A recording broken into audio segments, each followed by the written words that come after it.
Welcome to What's on Your Bookshelf with your hosts, Denise Russo and Samantha Powell. Hi, everyone. Welcome back. It's another episode today of What's on Your Bookshelf. This is a life and leadership podcast where we're discussing and living out loud the pages of the books that are on our bookshelves. Well, in this case, the book is off of our bookshelf. It's in our hands. It's becoming something that's in our hearts, in our minds, and in our actions. My name's Denise Russo. I'm here with my friend Sam Powell. We're in the middle of exploring a really great book, a very practical book, a book written by a psychologist called The How of Happiness. This is part of our series for 2024 where we are exploring the pursuit of happiness and maybe not finding happiness, but knowing that happiness is all around us and not something elusive that you have to chase after. And so where we are this week is coming to the tail end of what are 12 different happiness activities. Maybe as we kick off today, Sam, I'd love to know, one, how you're doing today. Two, if you can sort of bring us up to speed as to why do these activities matter? And this one matters to you because this is one of your top ones. Yeah, I'm excited about this one. So there are 12 happiness activities that she suggests. And again, there's some assessments for people in the book, and she has them online too about which ones would fit you best. And she recommends you pick 3. So this one, which is happiness activity number 10 of 12, is in my top 3, which if anybody who knows me, this is no surprise. So this one is committing to your goals. And I am very, very goal focused. I've always got quite a few of them, some very lofty, some very, very small in the habit range. But I'm really excited about this one. I can't believe we're on 10, right? We hit double digits in this and there's only 12. So we've got this one and then 2 more. And I can't believe it. But I've been measuring my happiness level on one of the assessments that's in here. And I'm seeing a measurable increase in my average happiness level.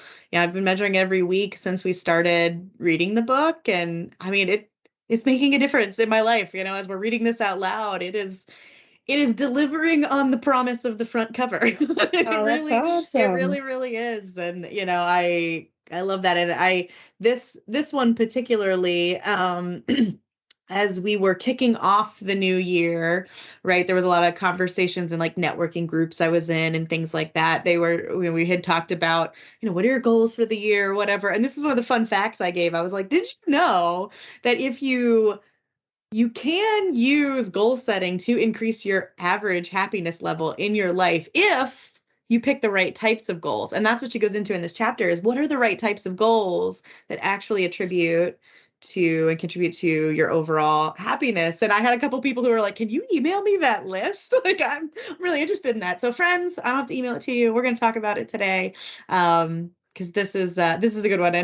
And I think you said this in the last episode, but we're probably in the time of year where your New Year's resolutions are in the back rear view mirror. Maybe some of them have stuck. I'm hoping they have. But if not, here's a good time, right? We're heading into spring to recommit to goals and to, really think about what is this new life you want to live in and how can you set goals that really do make you happy every day.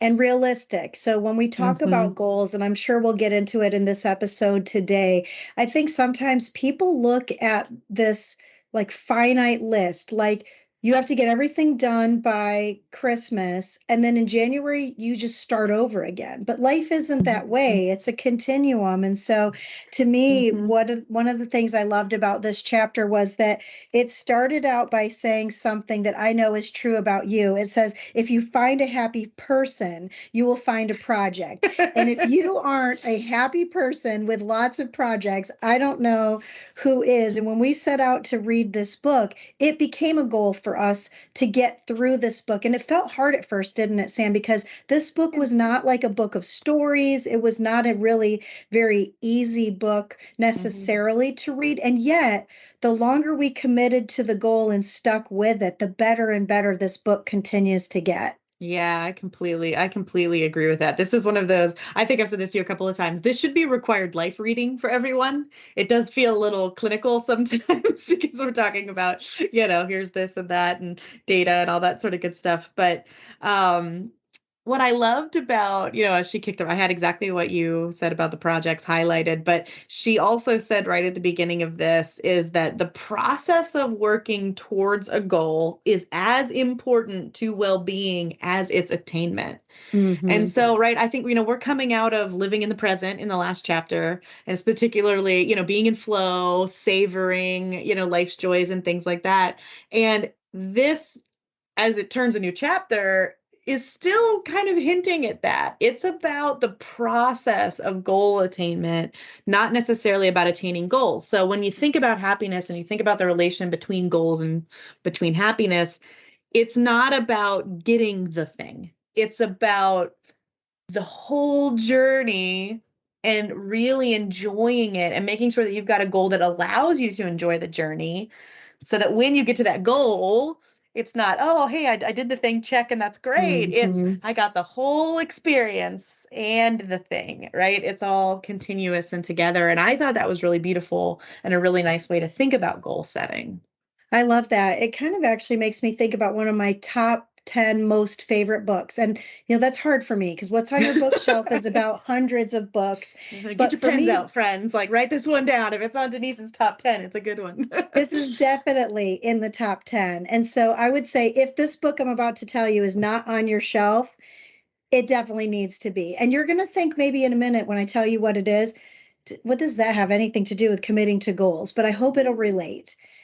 The book that I want to share with you is a book where there was a person, it's a fiction book, and there was a person in the book that is trying to get somewhere. And in the book, even in this book that we're reading, there's a quote that says from G.K. Chesterton that says, there's one thing which gives radiance to everything. It's the idea of something around the corner.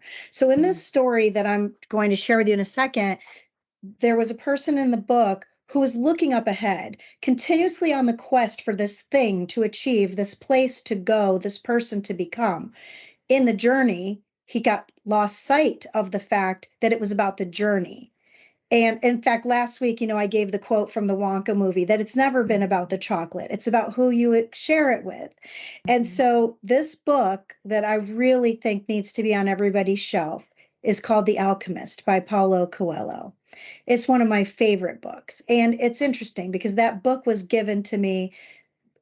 Well, it wasn't given to me. The book was given to my son when he was like 10 years old by an adult man. And so I read it first to make sure it was going to be cool for Vincent to read. And I read it within 2 days and it became instantly a fan favorite for me on my shelf. And I've read it time and again and gifted it to many people.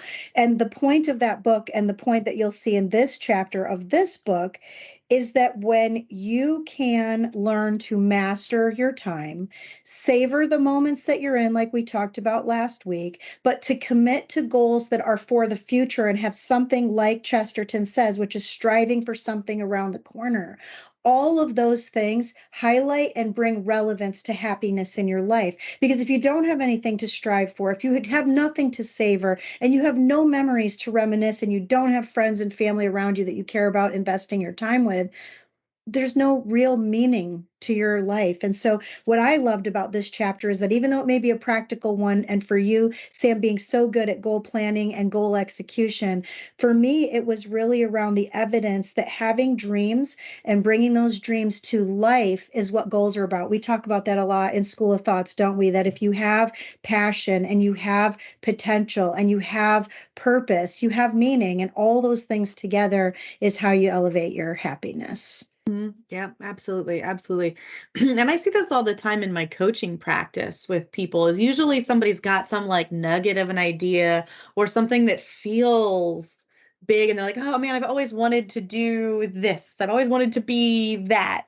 And going through that journey with someone and watching them gain the confidence in themselves, gain the skills, gain the, just live that journey to where they get to that goal and the person that they become as they do it is like one of my absolute favorite things that I savor. It's one of the joys I savor in life is watching people and doing that. It's why I love goal setting and goal attainment so much is because I love seeing people create this vision of something they get to look forward to and then helping them do it. It doesn't matter what it is. It could be the craziest thing under the sun. It could be something that I personally have no interest in, but it doesn't matter. What I love is the passion that the person has for the thing and, where they're going and, and stuff like that. And it's just, and that's what I think is so magical about goal attainment is watching and, living that experience of that journey. And, and I love what she broke down here because I've never seen goals broken down this way. And I study goals a lot.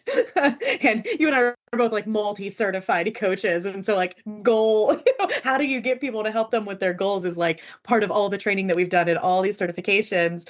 But I've never seen goals broken down this way. And so this is if you want goals to help you with your happiness, here's the list that you need. And the first one is that the goal has to be intrinsic. It has to be a goal that is motivated from inside of you, right? It can't be something that like, oh, I want to be a doctor because mom wants me to be a doctor. It's, I want to be a doctor because I love helping people with their health. And, you've got some personal, internally motivated thing with it. And what I love about this is like, it was like a duh moment for me. Like, of course, of course, this is like a goal that would make you happy is something that's motivated by yourself versus externally. But if you're looking to set a goal, that's one of the ones that, that you should really think about that. The next thing is authentic goals. So goals that are rooted in your deeply held interests, in your core values. So, right, the first thing's talking about what's your motivation, your internal motivation. The other thing is, what do you care most about, right? Is this something that is true to who you are, right? If you're somebody that believes, I had my son, I don't know, a while ago, he yelled at me. He was mad, he's a kid. He got mad at me about something and he was like, Mom, all you care about is safety and kindness. And I'm like, yeah. I'm like, those are two of my core beliefs. Those are two of my husband and I's core beliefs. I was like, while he's yelling at me, I'm like, nailed it, like, got it. He knows what's important to me. And so like goals that are authentic to kindness and to safety and creating safe spaces, those are things that would work really well for me, right? Because that's authentic to who I am. The next thing is approach goals. This one it took me a minute to understand what this one was, but I love it after I understood it. So an approach goal is where you are moving towards something, and it's in contradiction to an avoidance goal, so away from something. So it would be something like, trying to, not feel guilty, right? It would be like moving away from something. I'm trying to move away from guilt. Having a goal of like lessening guilt in your life or getting away from it wouldn't be, isn't really the best when you're phrasing a goal. But moving towards something that is what you want to have. I want to have a life where I'm deeply connected with people, where, boundaries are in place that help me, live the life that I want. So it's moving towards something instead of away from something. And when we think about happiness, right, we think about it on the end of the scale that's like positive emotion and stuff like that. So when you're thinking about setting goals, look at the phrasing that you've got going on, right? Am I saying, oh, I'm trying to avoid something and that's my goal? Like, oh, I'm trying to not eat sugar. It's like, well, what are you actually trying to accomplish in that, right? What's that question that you can flip around? How could you say that statement in avoid sugar, but maybe it's, I want to eat other things instead. I want to increase fiber. I want to do whatever, right? So finding things that help you flip that script a bit into, I'm moving towards something, not away from something. The next one is a harmonious goal. So this is something that is congruent with the rest of your life, which to me, Denise, I thought right about of Atomic Habits and all the identity-based habits. Yes. That's so good. So it goes from here to talking about that if you could get all this right with it being something internal and intrinsic and motivating and positive and authentic, what happens, Sam, when you have to be flexible? What happens when the goal isn't just, I want to get healthier and happier, but you're at work? Like, Right. how do you take this flexible, appropriate, and activity section of this book that we're reading right now Uh-huh. and Mhm. still find happiness in the mundane, like we talked about last week? Because Yeah. not all goals that are work related feel connected sometimes.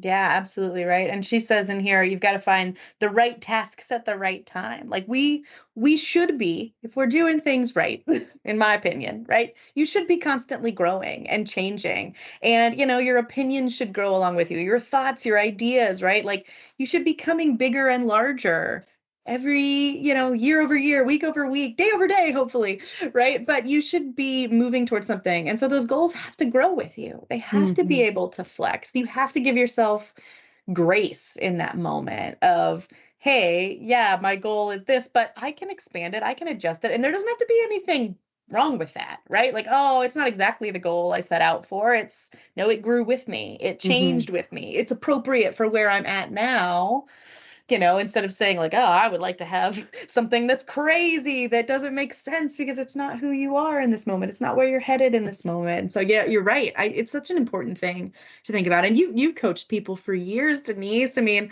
I'm sure you've got, examples of people who maybe thought they wanted one thing and then as they grew, changed along the way. And that was okay. Yeah. I'm going to give an example. I recall this has been a couple of years now, maybe 5 years even. I was coaching two what we would call early talent people, meaning these were people that had either just come off of internships or just graduated from college and they were starting their career. Like, what an exciting time to be able to start off on a journey that actually was probably going to take them 40 years to finish, right? Because if you think about just the age of retirement these days. And Right. so in this example, there were these two young people. One person lived, they were both Americans. One lived on the West Coast, one lived on the East Coast. They both went to Ivy League schools. They both had almost the same kind of a job. They were in a technical role in a technical large company. Person number one was miserable. Person number two was miserable, but I want to share what the difference was because it's all based around committing to goals.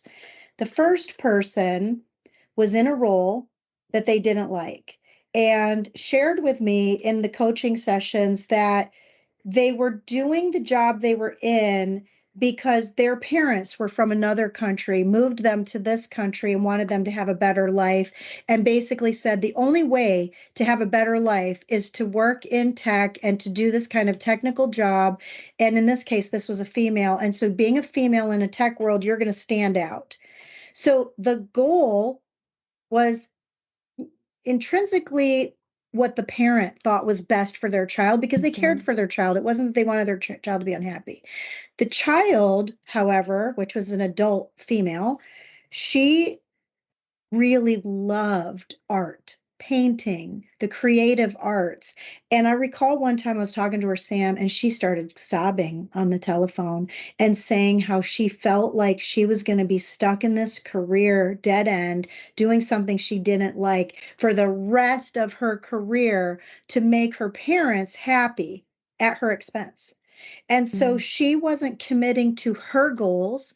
She was committing to their goals, and her happiness continued to decline to the point where she ended up stop taking coaching sessions because she knew that she wasn't going to take the reins over her own destiny. Mhm. Flip side, other person on the East Coast, same story, in a role, did not like the job they were doing, went to college for the same kind of reasons. The parents said, go get this kind of a career, it's going to make you a lot of money, you won't have to worry, etc. Now this person loved teaching and loved young people. And so in the difference between this person and the first person was this person actually sat down with intention and did everything you just said, which was be authentic in their heart, approach the goals in the right way, have something intrinsically motivating, and being able to commit to a pursuit to something. And so the persons decided that they wanted to explore could they afford to become a teacher? doing the thing in tech, teaching young people about tech, because they still liked tech, but they didn't want to be an engineer. They wanted to teach people how to be an engineer. So the person committed to that, ended up going, networking with their former teachers at their school, interviewing people, testing some things out, ended up leaving their very nice paying job to go become a teacher to see if they could swing it. Ended up in the first year winning an award as like a teacher of the year. It's awesome. So happy, so settled, so satisfied because they committed to something that they wanted to pursue. Now, is it possible that person might change their mind later and decide they want to then change it? If you ever looked at my LinkedIn, you'd say, Denise, you're one to talk, because my LinkedIn is sort of like Mr. Toad's Wild Ride. But it's important to continue to pursue the thing that brings you the happiness. And when it no longer brings you joy, it's kind of like the Marie Kondo book I always bring up, The Life-Changing Magic of Tidying Up. When it no longer brings you joy, then why continue to pursue that thing? Yeah. Yeah. I love those stories. I mean, the first one makes me sad and the second one makes me so, happy, but I think it's, it really comes down to, are you committing to something that means something and is meaningful?